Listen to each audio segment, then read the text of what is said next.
کے پاس پہنچا۔ سیدہ خدیجہ نے جب پیغمبر کی تعریف سنی، بڑے بڑے سرداروں کو انکار کر چکی تھی، دل میں سوچتی ہے کہ اگر شادی کرنی ہے تو اس جوان سے کرنی ہے جس کا نام محمد بن عبداللہ ہے صلی اللہ علیہ وسلم۔ نفیسہ بنت امیہ کو بلایا، نفیسہ بنت امیہ میرا پیغام نکاح لے جاؤ کملی والے پیغمبر کے پاس۔ آپ نبوت کے اعتبار سے متعارف نہیں کیونکہ آپ کی عمر 25 سال ہے۔ رسول کریم کو نفیسہ بنت امیہ نے جب پیغام پہنچایا، آپ نے اپنے چچاؤں سے مشورہ کیا۔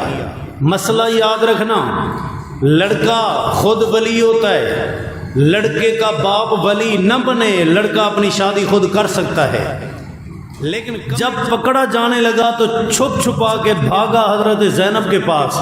تو میری پرانی بیوی ہے، سفارش کر میری جان بخشی ہو جائے، اب تو میں کلمہ پڑھنے والا ہوں۔ نبی علیہ السلام کو حضرت زینب نے سفارش کی، ابو العاص کی جان چھوٹ گئی، پھر مکے سے ہو کر وہاں کلمہ پڑھتا ہوا پکا مسلمان بن کے آیا۔ امام الانبیاء نے اپنی بیٹی دوبارہ نئے نکاح کے ساتھ اس کو دے دی۔ اس سیدہ زینب سے اللہ نے ایک بیٹا دیا، اس کا نام ہے علی الزینبی، جو پیارے پیغمبر صلی اللہ علیہ وسلم کے ساتھ رہتا تھا، حتیٰ کہ فتح مکہ والے دن جس سواری پہ رسول بیٹھے تھے نبی کے پیچھے کون تھا؟ یہی علی الزینبی تھا۔ اللہ نے ایک بیٹی دی جس کا نام ہے ابو امامہ۔ ابو امامہ پیارے پیغمبر کے سجدے کی حالت میں اوپر بیٹھ جاتی، نبی سجدہ لمبا کر دیتا۔ قیمتی ہار جنگ سے آیا، آپ نے فرمایا میں آج اس کو دوں گا جو سب سے مجھے پیارا ہوگا۔ لوگوں کی نگاہیں سیدہ عائشہ کی طرف گئیں، آپ نے فرمایا میری نواسی امامہ کو لے آؤ۔ ابو امامہ کے گلے میں پیغمبر نے وہ ہار سجایا۔ یہ امامہ کون ہے؟ ابو امامہ پیارے پیغمبر کی نواسی ہے، ابو العاص کی بیٹی ہے، حضرت زینب کی بیٹی ہے۔ سیدہ فاطمہ جب وفات پانے لگی، وفات کے وقت وصیت کی، اے علی المرتضی میرے بعد میری بھانجی سے شادی کرنا، ابو امامہ سے شادی کرنا، امامہ سے شادی کرنا۔ سیدنا علی نے اس سے شادی کی۔ عربی میں ٹرانسلیشن کر رہا ہے، آئیے اس سے ذرا معلومات لیتے ہیں۔ چچے کے پاس پیغمبر کو لے کے گئی، جب یہ سارا ماجرا ورقہ ابن نوفل نے سنا، وہ نبینا ہو چکا تھا، چونک اٹھا کہنے لگا ھذا الناموس الذی نزل اللہ علی موسیٰ، یہ وہ رازدان نبوت جبریل ہے جو سیدنا موسیٰ پہ وحی لایا کرتا تھا، یہ حضرت عیسیٰ پہ وحی لایا کرتا تھا۔ ہائے یا لیتنی فیہا جزعا، کاش کہ آج میرے اندر ہمت ہوتی، میں نبینا نہ ہوتا، بوڑھا نہ ہوتا، کمزوری نہ ہوتی میرے اندر۔ یا لیتنی کنت جزعا، میں مضبوط ہوتا، طاقتور ہوتا۔ لا انصرک نصرا معزرا، میں تیری اس وقت مدد کرتا اذ یخرجک قومک، جب تیری قوم مکے سے تجھے ہجرت کرنے پہ مجبور کرے گی۔ آپ حیران ہو گئے، اہم مخرجیہ، یہ مکے والے مجھے نکالیں گے؟ یہ تو مجھے صادق کہتے ہیں، امین کہتے ہیں، فیصلے کرواتے ہیں، امانتیں رکھتے ہیں، حتیٰ کہ امہاتہم، نبی کی بیوییں مسلمانوں کی مائیں ہیں۔ پہلا جملہ آیت کا کہ النبی اولا بالمؤمنین، تو اور میں اپنے اتنا خیر خواہ نہیں جتنا نبی ہمارا خیر خواہ ہے۔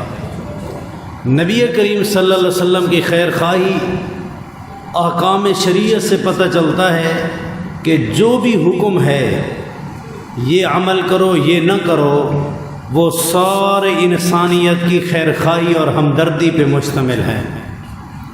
چھوٹی چھوٹی باتیں لے لیں، آپ فرماتے ہیں کہ بستر پہ سوتے ہوئے کپڑے کے ساتھ بستر کو 3 مرتبہ جھاڑو، کیوں؟ کہیں میری امت کے آدمی کو زہریلی چیز کاٹ نہ لے، نہیں جھاڑا ہو سکتے سانپ بیٹھا ہو، بچھو بیٹھا ہو۔ تو اور میں اپنے اتنا خیر خواہ نہیں جتنا نبی خیر خواہ ہے۔ آپ صلی اللہ علیہ وسلم فرماتے ہیں بند برتن کو منہ لگا کے پانی نہ پیو، کیونکہ اس وقت تالاب کا پانی ہوتا تھا، تو تالاب کے اندر مچھلی، کوئی چھوٹا سانپ، کوئی زہریلی چیز، فرمایا کہ وہ تم بند برتن کو منہ لگا کر، یعنی مشکیزے کو منہ لگا کر جب پیو گے، ہو سکتا ہے زہریلی چیز پیٹ میں چلی جائے تو میرے امتی کو تکلیف کیوں پہنچے۔ النبی اولا بالمؤمنین من انفسہم، نبی امت کا سب سے بڑا خیر خواہ ہے، نبی سے زیادہ خیر خواہ اللہ ہے۔ فرمائے کہ وہ ازواجہ امہاتہم، اس کی بیویاں تمہاری مائیں ہیں۔ تو جس طرح ماں سے نکاح کرنا حرام ہے، نبی علیہ الصلوۃ والسلام کے بعد جب آپ کی گھر والیاں بیوہ ہو بیٹھی، ان سے بھی کوئی امتی نکاح نہیں کر سکتا، کیونکہ سگی ماں سے جس طرح نکاح حرام ہے، احترام کے اعتبار سے نبی کی بیوی مسلمانوں کی ماں، کون سا حلالی بیٹا ماں سے نکاح کر سکتا ہے؟ یہی وجہ ہے کہ کملی والے پیغمبر صلی اللہ علیہ وسلم کی جب دنیا سے رحلت ہوئی، وفات ہوئی، صدیقہ حضرت عائشہ رضی اللہ تعالی عنہ کی عمر 18 سال تھی۔ 18 سال کی نوجوان بچی بقیہ عرصہ بیوہ تو بیٹھی رہی، کہیں شادی نہ کی، نہ کسی نے کرنے کی جرت کی۔ آج بعض لوگ نبی والا درجہ اپنے اماموں کو، پیر و مرشد کو دینے کی کوشش کرتے ہیں، یہ غلط ہے۔ امام فوت ہو گیا، اس کی بیوی سے امتی شادی کر سکتا ہے، پیر فوت ہو گیا ہے، اس کی بیوی سے امت کے لوگ، اس کے مرید شادی کر سکتے ہیں۔ یہ تو اعزاز صرف نبی کو ہے، اور نبی کی بیوی سے شادی کرنا حرام ہے۔ نبی کی بیویاں ہماری مائیں، تو حلالی اولاد اپنی ماں کا تعارف جانتی ہے، تو ہمیں اب مسلمانوں کی مائیں جو ہیں، نبی کی ازواج ہیں، ان سے پیار ہے، پیار ہے تو ان کا تعارف ہونا چاہیے۔ آئیے ایک سلسلہ چلاتے ہیں بالترتیب، نبی علیہ الصلوۃ والسلام کی بیویوں کا تعارف پیش کرتے ہیں، تاکہ اپنی محبت کا اظہار ہو، اور جن بھائیوں کو معلومات میں کچھ کمی ہے اضافہ ہو۔ نبی کریم صلی اللہ علیہ وسلم نے ٹوٹل 11 نکاح کیے تھے، جن میں سے 2 بیویاں آپ کی زندگی میں وفات پا گئیں، سیدہ خدیجہ رضی اللہ تعالی عنہ، سیدہ زینب بنت خزیمہ رضی اللہ تعالی عنہ۔ آپ کی وفات کے وقت 9 بیویاں زندہ تھیں، بیک وقت پیغمبر کے پاس نکاح میں 9 بیویاں رہی ہیں۔ امت کے لیے حکم ہے کہ 4 سے زیادہ شادی نہیں کر سکتے۔ نبی علیہ الصلوۃ والسلام نے 4 سے زیادہ کیوں شادیاں کی؟ اللہ نے قرآن میں سورۃ احزاب میں فرمایا کہ انا احللنا لک ازواجک اللاتی آتیت اجورہن۔ پیغمبر صلی اللہ علیہ وسلم، آپ کے لیے نکاح میں کوئی پابندی نہیں، آپ 10 کریں 20 کریں، جتنا شادی کریں آپ کو اختیار ہے۔ 40 امتی، ان کے پاس جتنا رب نے طاقت دی ہے، ان سے زیادہ ایک پیغمبر کے اندر رب نے طاقت دے رکھی تھی۔ اور یہ نبی کا شادی کرنا یہ کوئی دنیاوی مقاصد نہیں تھے، یہ 11 نکاح گویا کہ دین کے 11 مدرسے تھے، دین کے 11 معلمات، استانیاں تھیں، کیونکہ نبی علیہ الصلوۃ والسلام کی زندگی کے بھی 2 حصے ہیں، ایک باہر کے معاملات، ایک گھر کے معاملات۔ گھر کے معاملات کو آپ خانگی زندگی کہہ لیں، خانگی زندگی جو گھر کی زندگی ہے، اس کے مسائل کون بتائے گا؟ باہر تو سیدنا ابو بکر صدیق سنیں گے، سنائیں گے، عمر فاروق سنیں گے، سنائیں گے، عشرہ مبشرہ سنیں گے، سنائیں گے، سیدنا ابو ہریرہ، عبداللہ بن عمرو بن العاص اور باقی صحابہ سنیں گے، سنائیں گے، لیکن جو گھر کے معاملات ہیں وہ کون سنائے گا؟ وہ نبی علیہ الصلوۃ والسلام کی بیویاں گھر کے معاملات بتاتی تھیں، پاکیزگی کے مسائل کیا ہیں، عورتوں کے جو زنانے مسائل ہیں وہ کیا ہیں، غسل کے آداب کیا ہیں، اور خامد کا احترام کیا ہے، پیارے پیغمبر گھر میں آ کر کس طرح زندگی گزارتے تھے۔ یہ 11 مدرسے تھے۔ یاد رکھیں، نبی علیہ الصلوۃ والسلام نے کم و بیش 55 سال کی عمر تک ایک بیوی کے ساتھ گزارا کیا۔ اگر دنیاوی خواہشات مقصود ہوتی تو 20 سے لے کر 40-50 سال تک زیادہ شادیاں ہوتی۔ اس عمر میں جو جوانی کی عمر ہے، جو زیادہ شادی کی خواہش دنیاوی کی عمر ہے، اس عمر میں تو ایک بیوی رہی، اور کمال ہمت پیارے نبی علیہ الصلوۃ والسلام نے سب سے پہلے سیدہ خدیجہ سے نکاح کیا، اور سیدہ خدیجہ پیارے پیغمبر کے ساتھ رہیں۔ سیدہ خدیجہ کی عمر 40 سال، پیغمبر کی عمر 25 سال، عمر میں جو بڑی تھی اس کے ساتھ آپ نے زندگی گزاری۔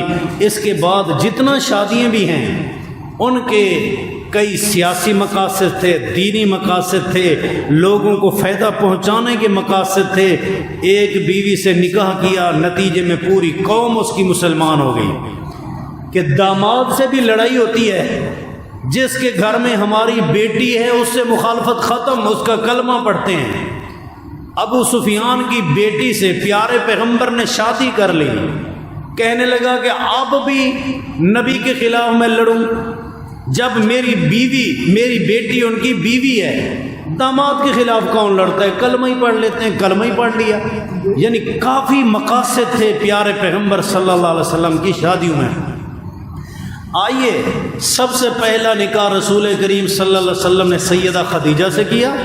سیدہ خدیجہ رضی اللہ تعالیٰ عنہ کا چوتھی پشت میں جو دادا بنتا ہے، چوتھی پشت میں، اس کا نام ہے قصی۔ پیارے پیغمبر کا بھی چوتھی پشت میں جو دادا بنتا ہے اس کا نام بھی قصی ہے۔ یعنی چوتھی پشت میں سیدہ خدیجہ اور رسول کریم کا نسب مل جاتا ہے۔ ایک ہی خاندان ہے، قریشی خاندان، لیکن پیارے پیغمبر ہاشمی ہیں، سیدہ خدیجہ ہاشمی نہیں ہے۔ سیدہ خدیجہ پیارے پیغمبر سے 15 سال پہلے پیدا ہوئی۔ ان کا باپ بہت بڑا تاجر تھا، تجارت کرتا تھا۔ اس کی تجارت کے مال کبھی یمن جا رہے ہیں، کبھی شام جا رہے ہیں۔ سیدہ خدیجہ رضی اللہ تعالیٰ عنہ نے ایک آدمی سے نکاح کیا، اس کا نام ہے ہند، ابو حالہ اس کی کنیت ہے۔ اللہ نے 2 بیٹے دیے، وہ بچپن میں وفات پا گئے۔ ایک قول کے مطابق ایک بچہ زندہ رہا۔ اس خامد کی وفات کے بعد سیدہ خدیجہ نے ایک اور آدمی سے نکاح کیا جس کا نام عتیق ابن عامر مخزومی ہے۔ اللہ نے وہاں سے ایک بیٹی دی، وہ بھی زندہ نہ رہ سکی، وفات پا گئی۔ سیدہ خدیجہ کا خامن، سیدہ خدیجہ کا باپ، دونوں جنگ فجار میں لڑتے ہوئے قتل ہو گئے۔ اب سیدہ خدیجہ کے اوپر پورے گھر کا وزن آ گیا کہ گھر کو کون سنبھالے گا، بھائی تو کوئی نہیں ہے، باپ کی تجارت کے معاملات کون ہینڈل کرے گا، بھائی نہیں ہے۔ سیدہ خدیجہ ہی بڑی تھی، سیدہ خدیجہ نے تجارت کے معاملات، کاروبار کے معاملات سنبھال لیے۔ اب فائنلی ارادہ کر لیا کہ کہیں شادی نہیں کروں گی۔ بڑے بڑے سرداروں نے پیغام بھیجا۔ سیدہ خدیجہ اپنے خاندان کی بڑی خوبصورت عورت تھی، بڑی خوب سیرت عورت تھی، بڑی دانا بینا عورت تھی، بڑی قداور عورت تھی، مقام و مرتبے والی تھی۔ لوگوں نے، بڑے بڑے اعلیٰ قسم کے لوگوں نے پیغام بھیجے۔ سیدہ خدیجہ نے انکار کر دیا کہ آج کے بعد شادی کا سسٹم ختم، میں باپ کے کاروبار و تجارت کو آگے چلانا چاہتی ہوں۔ عرب میں یہ رواج تھا کہ ایک کا پیسہ ہوتا، دوسرا آدمی اس کے پر محنت کرتا، مقررہ حصہ منافع وہ لے جاتا، مقررہ حصہ وہ لے جاتا۔ میسرہ غلام تجارت کروا رہا تھا۔ سیدہ خدیجہ کو پتہ چلا کہ امانت دار، دیانت دار ایک شخصیت ہمارے علاقے میں رہتی ہے، اس کو تجارت پہ بھیجیے۔ پیارے پیغمبر کی عمر کہیں 22-23 سال تھی۔ پیغام بھیجا کہ اگر محمد صلی اللہ علیہ وسلم آپ میرے مال کو تجارت کے لیے یمن شام لے جائیں، لوگوں کو ایک حصہ نفع دیتی تھی، آپ کو دگنا نفع دوں گی۔ سیدنا محمد صلی اللہ علیہ وسلم تجارت پہ گئے، اتنا حسن اخلاق کا مظاہرہ کیا اور اچھے اصولوں پہ تجارت کی، پہلے کی بنسبت کئی گنا زیادہ منافع ہوا۔ ساتھ جو کام کرنے والے ورکر تھے وہ بڑے خوش تھے آپ کے اخلاق سے، کہ اتنا اخلاق آپ کا، حتیٰ کہ وہ غلام میسرہ جس کو حسد کرنا چاہیے تھا کہ میری جگہ پہ اس آدمی کو لایا گیا، نہیں، وہ بھی خود تعریفیں کرتا ہوا سیدہ خدیجہ کے پاس پہنچا۔ سیدہ خدیجہ نے جب پیغمبر کی تعریف سنی، بڑے بڑے سرداروں کو انکار کر چکی تھی، دل میں سوچتی ہے کہ اگر شادی کرنی ہے تو اس جوان سے کرنی ہے جس کا نام محمد ابن عبداللہ ہے صلی اللہ علیہ وسلم۔ نفیسہ بنت امیہ کو بلایا، نفیسہ بنت امیہ میرا پیغام نکاح لے جاؤ کملی والے پیغمبر کے پاس۔ آپ نبوت کے اعتبار سے متعارف نہیں کیونکہ آپ کی عمر 25 سال ہے۔ رسول کریم کو نفیسہ ابن بنت امیہ نے جب پیغام پہنچایا، آپ نے اپنے چچاؤں سے مشورہ کیا۔ مسئلہ یاد رکھنا، لڑکا خود ولی ہوتا ہے، لڑکے کا باپ ولی نہ بنے، لڑکا اپنی شادی خود کر سکتا ہے، لیکن کملی والے پیغمبر اعلان نبوت سے پہلے ابھی 25 سال کی عمر میں ہیں، اعلان نبوت کو 15 سال باقی ہیں، پھر بھی بڑوں کے پاس جاتے ہیں، چچا ابو طالب کیا مشورہ ہے، چچا عباس کیا مشورہ ہے، چچا حمزہ کیا مشورہ ہے۔ کبر الکبرا، ہمیشہ ادب کرنے والے لوگ بڑوں کو ان کا احترام دیتے ہیں، بڑے کو بڑائی دیں، اس کا ادب کریں، احترام کریں۔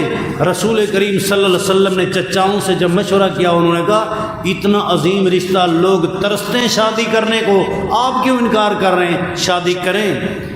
جب نکاح کی محفل لگی، چچا ابو طالب بھی ہے، لوگوں کی عجیب انوکھی نگاہیں اٹھیں کہ جوڑ برابر نہیں۔ ایک طرف وہ محمد صلی اللہ علیہ وسلم جو کرائے پہ لوگوں کی بکریاں چراتا تھا، اونٹ چراتا تھا، مالدار نہیں، دوسری طرف وہ عورت ہے جس کے تجارت کے قافلے ملک شام و یمن جاتے ہیں۔ مال کے اعتبار سے جوڑ نہیں جڑتے، عمر کے اعتبار سے جوڑ نہیں۔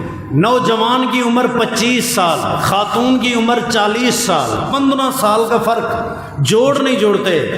ابو طالب بھانپ گیا لوگوں کی نگاہوں کے اشارے، اس نے کہا، خطبہ دیا، خطبے کے اندر کہا کہ میں دیکھ رہا ہوں تمہاری نگاہیں کہ یہ جوڑ نہیں جڑ رہے، تم مجھے بتاؤ مال کی وجہ سے کیا چاہتے ہو، کتنا حق مہر مانگتے ہو، بتاؤ۔ ابو طالب ادا کرنے کو تیار ہے۔ 500 درہم ابو طالب نے یتیم پیغمبر کی حق مہر ادا کی۔ 1 درہم کی اس وقت چھوٹی موٹی بکری مل جاتی تھی، 500 بکریوں کے ریوڑ کے برابر حق مہر۔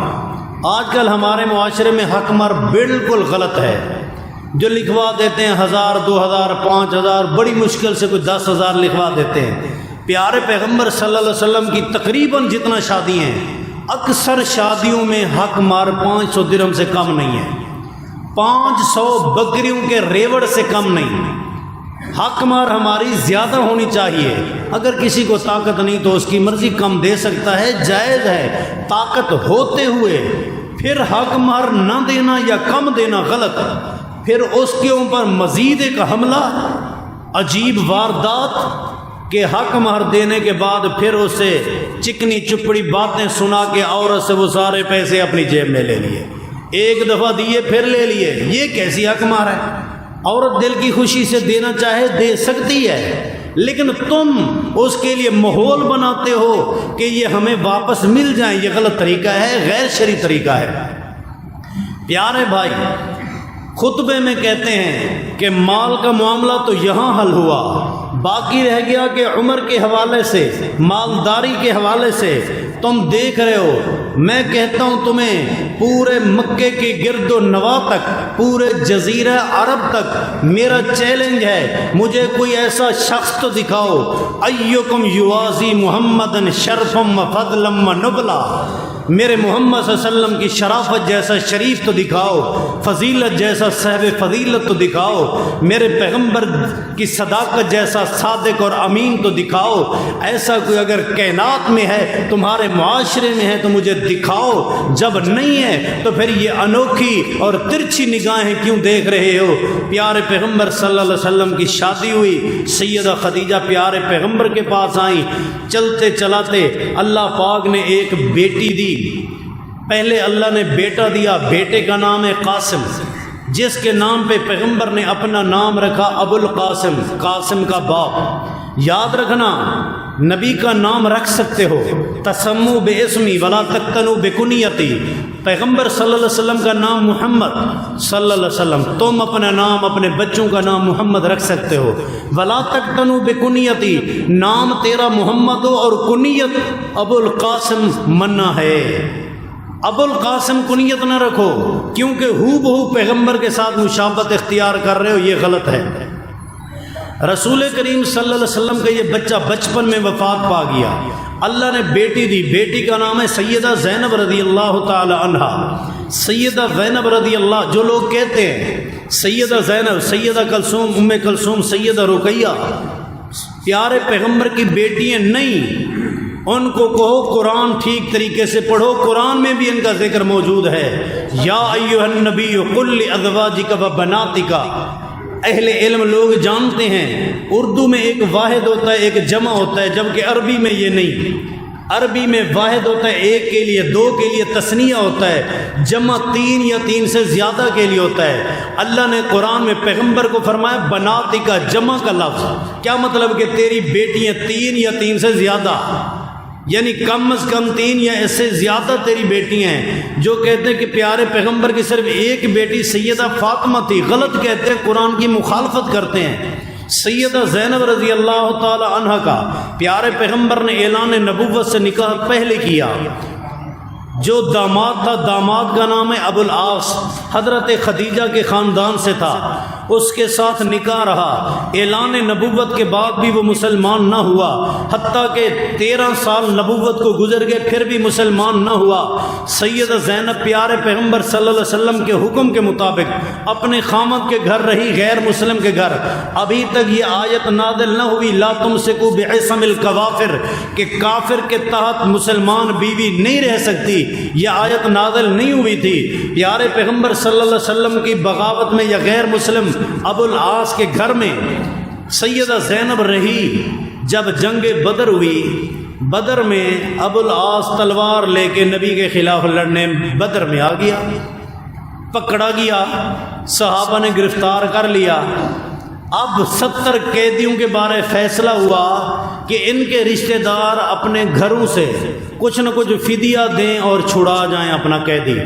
ہر قیدی کے رشتہ دار قاصد بھیج رہے تھے، اور جو مقررہ تعداد میں یا مقررہ مقدار میں رقم تھی وہ پیش کی جا رہی تھی، اور ایک ایک قیدی چھوٹ کے جا رہا تھا۔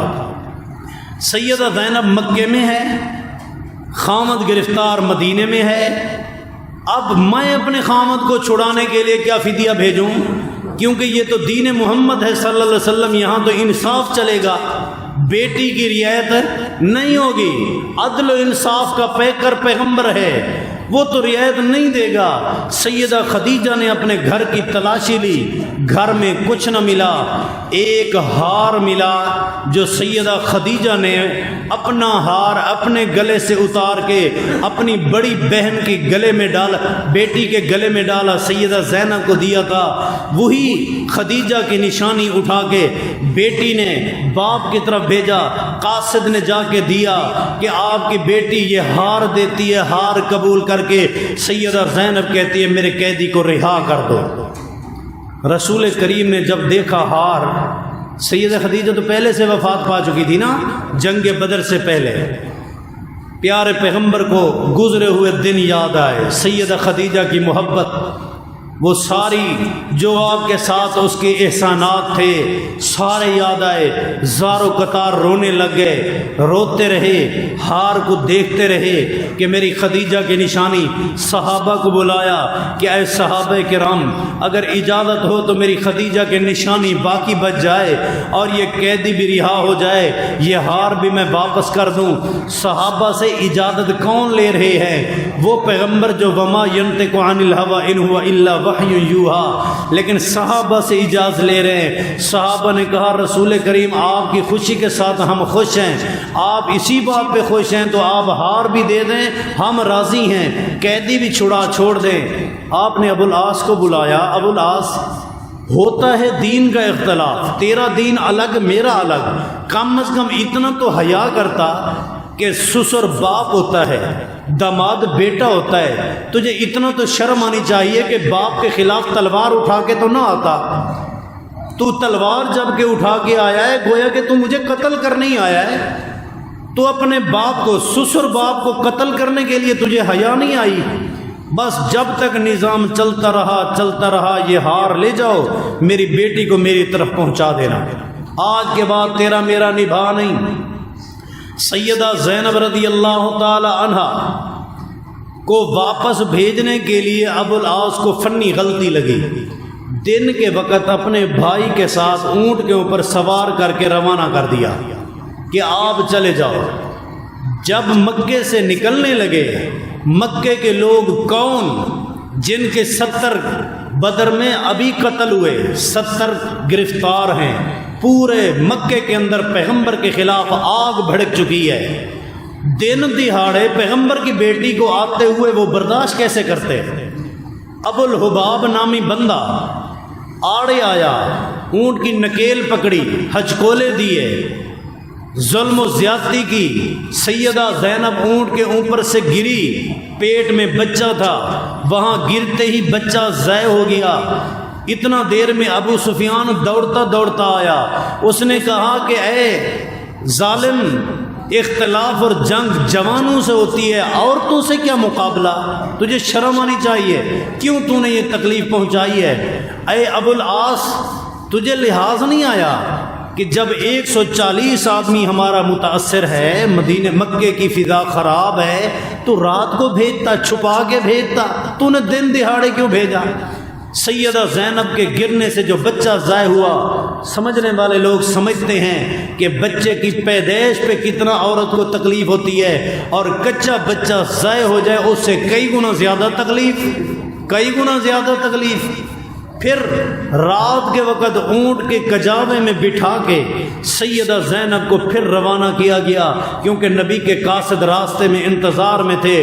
سیدہ زینب وہ فاصلہ مکے سے مدینے طے کرتی ہے جس کے لیے آپ اور میں اے سی گاڑی پہ بیٹھ کے بھی تھک جاتے ہیں، اور راستے بھی پہاڑوں کو کاٹ کے سیدھے کر دیے گئے ہیں، جبکہ اس وقت میں پہاڑوں کو سائڈوں سے کراس کرنا پڑتا تھا، جنگلوں کو ریگستانوں کو سائڈوں سے کراس کرتے کرتے یہ 400 کلومیٹر نہیں بنتا، کئی 400 بن جاتا.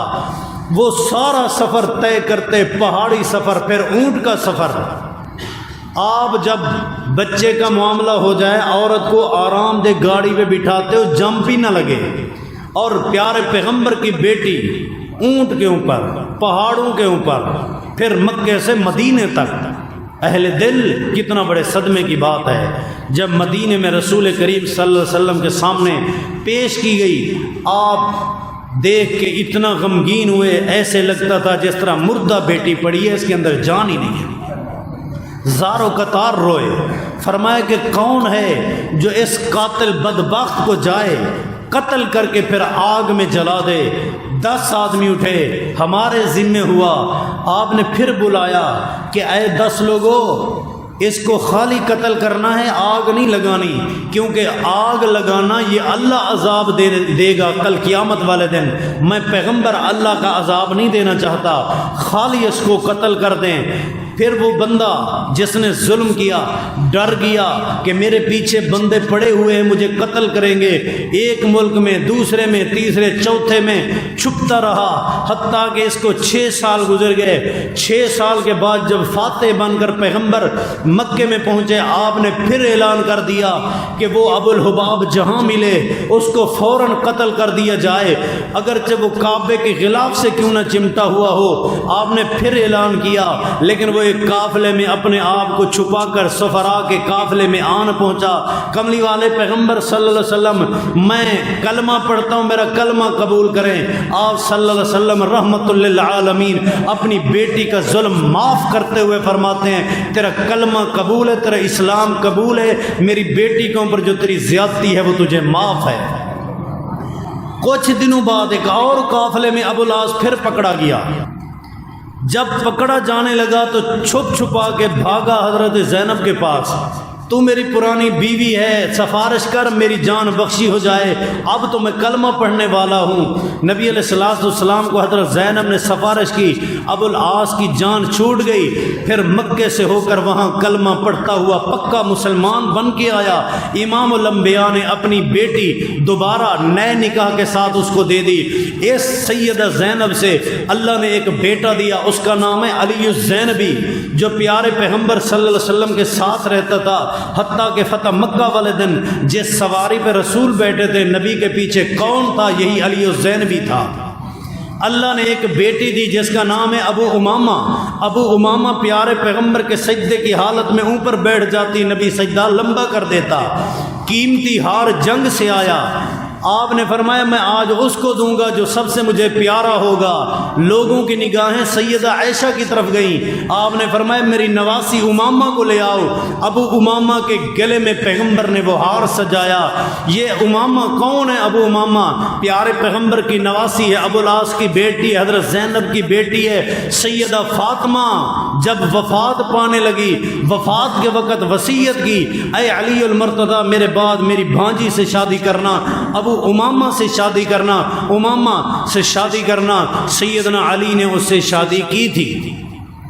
یہ سیدہ زینب رضی اللہ تعالی عنہ مدینے میں وفات پاتی ہیں۔ پیارے پیغمبر مدینے کے اندر ہی تھے، آپ نے اپنی نگرانی میں عورتوں کو حکم دیا کہ غسل اس طریقے سے دو، کفن اس طریقے سے پہناؤ، قبر میں اس طریقے سے اتارا جائے۔ پیارے پیغمبر نے جنازہ بھی اس کا خود پڑھایا۔ یہ سیدہ خدیجہ کی بڑی بیٹی تھی۔ اس کے بعد اللہ نے ایک بیٹا دیا، بیٹے کا نام ہے عبداللہ۔ سیدہ خدیجہ کا بیٹا، اس کا نام ہے عبداللہ، لقب ہے طیب اور طاہر۔ بعض لوگ ان کو تین بیٹے کہہ دیتے ہیں، عبداللہ، طیب، طاہر ایک ہی نام ہے، ایک نام اور دو لقب ہیں اس کے۔ یہ بھی بچپن میں وفات پا گیا۔ اللہ نے دو اور بیٹیاں دی، ایک کا نام رقیہ، ایک کا نام کلثوم ہے۔ ان کا نبوت کے اعلان سے پہلے بچپن میں نکاح کر دیا تھا ابو لہب کے دو بیٹوں سے۔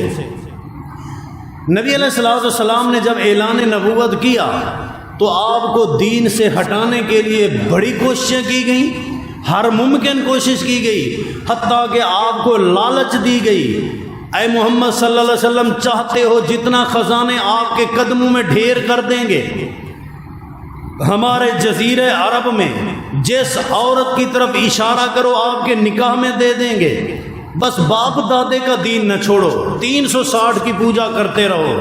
ہر قسم کی آفر دی۔ آپ نے فرمایا تم نے کیا سمجھا ہے، تم سورج میرے ایک ہاتھ پہ رکھ دو، چاند آسمان سے اتار کے دوسرے ہاتھ پہ رکھ دو، پھر بھی مجھے کہو توحید میں قطعاً نہیں چھوڑ سکتا، توحید پہ کاربند رہوں گا۔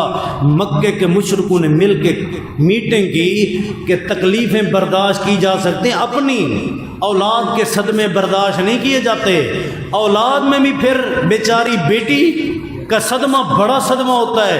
اگر پیغمبر کو باپ دادے کے دین پہ لانا ہے، 360 کی پوجا کروانی ہے، تو اس کو بیٹیوں کی طرف سے تکلیف دیں۔ ابو لہب نے اپنے دونوں بیٹے عتبہ عتیبہ کو کہا کہ جاؤ پیغمبر کے گھر جا کے اس کی بیٹیوں کو طلاق دے کے آؤ، روتی ہوئی بیٹیاں دیکھ کر پیغمبر اپنے باپ دادے کے دین پہ آ جائے گا۔ اے اہل اولاد، بیٹیوں والو، بیٹی کی تکلیف کتنا تکلیف ہوتی ہے۔ رسول کریم آئے، بیٹیاں رو رہی ہیں، روتی ہوئی بیٹیوں سے پوچھا کیا ماجرا ہے، کہا کہ اس طرح ہمیں تکلیف پہنچی ہے، طلاق دی گئی ہے۔ آپ نے فرمایا یہ اللہ کی توحید کے لیے تکلیفیں برداشت ہیں، یہ طلاقیں بھی برداشت ہیں۔ اعلان نبوت کے بعد سیدہ رقیہ رضی اللہ تعالیٰ عنہ کا آپ نے نکاح کر دیا، حضرت عثمان غنی تھے۔ ایک بیٹا پیدا ہوا، لیکن مرغے نے چونچ ماری، وہ بچے کا نام عبداللہ تھا، وہ وفات پا گیا۔ جب آپ بدر پہ جانے لگے، اے عثمان غنی تیری بیوی میری بیٹی بیمار ہے تو اس کی خدمت کر، میں جا رہا ہوں بدر میں، جہاں مجاہد وادی میں چلیں گے، گھاٹی میں چلیں گے، ان کے قدم قدم کے بدلے تجھے گھر بیٹھے اللہ اجر عطا فرمائے گا۔ مال غنیمت جب تقسیم ہوا، سیدنا عثمان کا حصہ نکالا گیا۔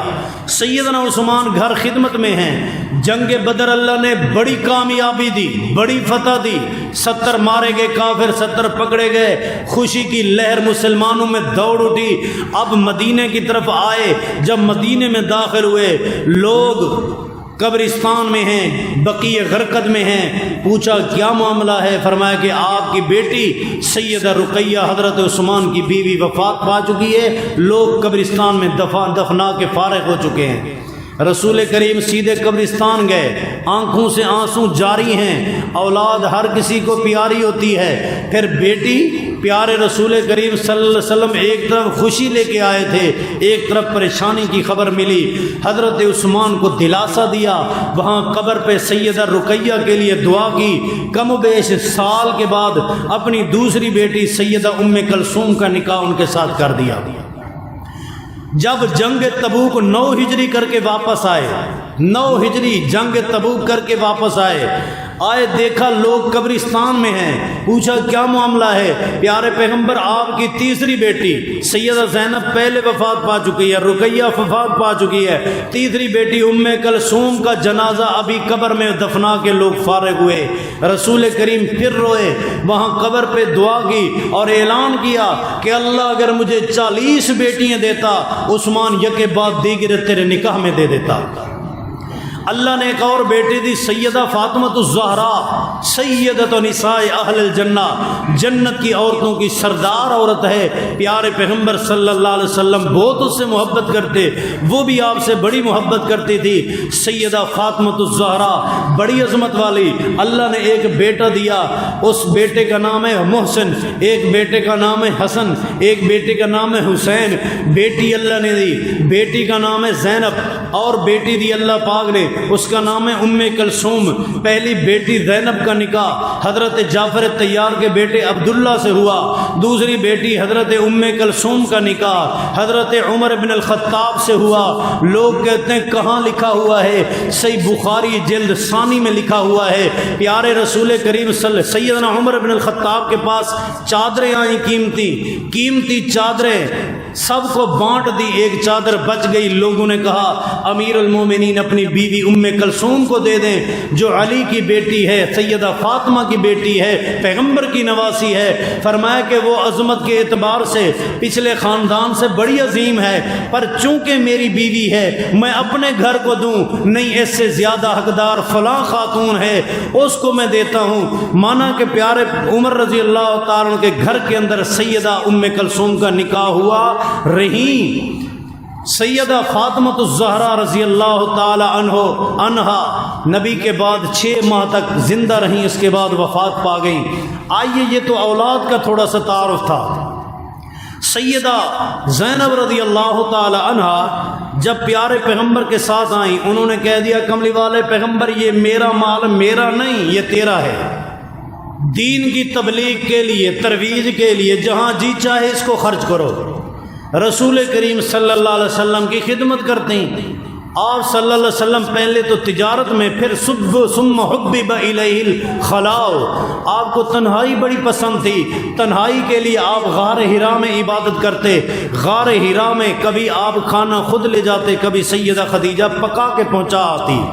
اعلان نبوت تک پیارے نبی علیہ الصلوۃ والسلام کی عمر تو 40 سال، سیدہ خدیجہ 55 سال کی عمر کو جا پہنچی۔ 55 سال کی بوڑھی عورت کی عظمت کو سلام، نہیں دیکھتی کہ میں بڑی مالدار ہوں، میں بڑی تاجرہ ہوں، میرا خاندان بڑا عظیم ہے، میں خود کام کاج کروں، محمد صلی اللہ علیہ وسلم میری نوکرانی رکھ دو، آپ نہیں رکھ دیتے تو میں اپنے ذاتی مال سے نوکرانی رکھ لیتے ہوں، نہیں، خامد کی خدمت اعزاز ہے، میں خود کروں گی۔ خود لکڑیاں جمع کر رہی ہے، کھانے تیار کر رہی ہے، پیارے پیغمبر کو غار حرا تک پہنچا رہی ہے۔ حتیٰ کہ نبی علیہ الصلوۃ والسلام کے پاس ایک دن جبریل امین آ گئے، انہوں نے کہا کہ اقرا پڑھیں۔ آپ صلی اللہ علیہ وسلم نے فرمایا ما انا بقارن، میں پڑھا ہوا نہیں ہوں۔ اللہ نے کائنات میں پیغمبر کا کوئی استاد نہیں بنایا جس نے کوئی ایک لفظ پڑھایا ہو۔ کیوں نہیں بنایا؟ تاکہ کل میرے پیغمبر کو کوئی تانا نہ دے سکے۔ آپ فرماتے ہیں میں پڑھا ہوا نہیں ہوں، اس نے پکڑ کے دبایا۔ آپ فرماتے ہیں حتیٰ بلغ منی الجہد، مجھے تکلیف ہوئی۔ صحیح بخاری صفحہ پہلا دوسری حدیث ہے۔ آپ فرماتے ہیں کہ پھر اس نے کہا اقرا، میں نے کہا میں پڑھا ہوا نہیں ہوں، پھر دبایا مجھے۔ حتیٰ کہ 3 بار اس طرح اس نے مجھے کیا، پھر اقرأ بسم ربک الذی چند آیتیں پڑھا کے وہ چلا گیا۔ میں اتنا خوفناک ہوا، اتنا ڈر گیا کہ سیدھا گھر کو آیا۔ میرے چہرے کے اوپر پریشانی کے آثار دیکھ کے سیدہ خدیجہ نے کوئی ایسا جملہ نہیں کہا جو نبی کو مزید پریشان کر دے۔ نہیں، یہاں تک نہیں پوچھا کیا ماجرا ہے، کچھ نہیں، آپ کو سلا کے چادر ڈال دی۔ ساری کائنات سارا دن آپ کو دکھ پہنچائے، گھر جب آؤ بیوی سکھ پہنچائے، گھر جنت نظر آتا ہے۔ ساری دنیا تجھے سارا دن سکھ پہنچاتی رہے، شام کو جب گھر آئے بیوی دکھ پہنچائے، گھر جہنم نظر آتا ہے۔ عربی کا ایک شعر مجھے یاد آنے لگا، اطوف ما اطوف ثم آوی الی بیت قعیدتہ لقاعی، کہتا ہے کہ سارا دن لوگ میری عزت کرتے ہیں، گھومتا ہوں، چلتا ہوں، پھرتا ہوں، بڑا با عزت با ادب رہتا ہوں، ثم آوی الی بیت قعیدتہ لقاعی، جب گھر آتا ہوں تو بے ادب گستاخ کمینی بیوی میرے ماتھے لگتی ہے، جس سے سارے دن کی خوشیاں میری برباد ہو جاتی ہیں۔ رسول کریم کو اللہ پاک نے سیدہ خدیجہ ایسی عظیم خاتون دی تھی، جتنا تکلیفیں پہنچیں باہر، جب گھر آتے سیدہ خدیجہ ایسا اخلاق پیش کرتی، ساری تکلیفیں بھول جاتی تھی۔ پیارے پیغمبر صلی اللہ علیہ وسلم سے فلما ذهب عنہ الروع، خوف ختم ہوا، سیدہ خدیجہ پوچھتی ہیں کیا معاملہ ہے، ذرا تفصیل تو بتائیں۔ آپ نے ساری خبر سنائی، جبریل امین کے بارے میں نام تعارف نہیں تھا، سیدنا جبریل انسانی شکل میں تھے۔ سیدہ خدیجہ نے جو پہلے جملے کہے وہ تاریخی جملے ہیں، فرماتی ہیں کلا واللہ لا یخزیک اللہ انک لتصل الرحم وتحمل الکلا وتعین علی نوائب الحق وتکسب المعدوم وتقری الضیف۔ سیدہ خدیجہ کہتی ہے کہ آپ کے اندر جو 5 صفتیں ہیں، ان صفتوں والے بندے کو اللہ کبھی اکیلا نہیں چھوڑتا، اللہ کی رحمت اس کے شانہ بشانہ ہوتی ہے۔ آپ کیوں گھبراتے ہو؟ کلا واللہ، کلا واللہ پر عزم بھی ہے، با اعتماد بھی ہے۔ کلا واللہ لا یخزیک اللہ، دل کو سہارا دینے والی بیوی سیدہ خدیجہ رضی اللہ تعالی عنہا۔ کلا واللہ لا یخزیک اللہ انک لتصل الرحم، تو لوگوں کے ساتھ رشتے ناطے جوڑتا ہے، جو لوگوں کے ساتھ رشتے ناطے جوڑے اللہ اس کو کبھی اکیلا نہیں چھوڑتا۔ آج ہم تو رشتے ناطے توڑنے پہ تلے ہوئے ہیں اپنے من میں کہ میں تو جوڑتا ہوں، حالانکہ توڑ رہے ہیں۔ فرمایا کہ انک لتصل الرحم، جو رشتے جوڑے اللہ اس کو کبھی اکیلا نہیں چھوڑتا۔ آج اگر معاشرتی زندگی میں عزت پانا چاہتے ہو، اللہ کی رحمت و نصرت حاصل کرنا چاہتے ہو، سیدہ خدیجہ کے جملے یہ 5 یاد رکھیں۔ فرماتے ہیں پہلی بات تصل الرحم، نمبر 2 تحمل الکلا، لوگ جو اپنے کندھوں پہ بوجھ اٹھا کے جا رہے ہوتے ہیں، تھکے ہارے لوگوں کا بوجھ اٹھا کے پیغمبر تو اپنے کندھوں پہ اٹھاتا ہے، پھر تو جا پہنچاتا ہے۔ جو لوگوں کا تعاون کرے، لوگوں کے بوجھ اپنے کندھوں پہ اٹھائے، یہ واللہ فی عون العبد ما کان العبد فی عون اخی، جب تک بندہ بندے کی مدد کرتا رہے اللہ اس کو کبھی اکیلا نہیں چھوڑتا۔ کلا واللہ لا یخزیک اللہ وتقری الضیف، مہمان نواز ہے، جو بھی آئے آپ بھوکا بیٹھنا برداشت کر لیتے ہو، فاقے برداشت کر لیتے ہو، کبھی مہمان کو خالی نہیں لوٹاتے۔ آج معاشرے میں میرے بھائی بعض اوقات گھبرا جاتے ہیں کہ کتنا خرچ ہو جائے گا، نہ مہمان اپنا مقدر خود لے کے آتا ہے، مت کہ مہمان نوازی کرتا ہے۔ کملی والے پیغمبر اللہ تجھے اکیلا نہیں چھوڑے گا۔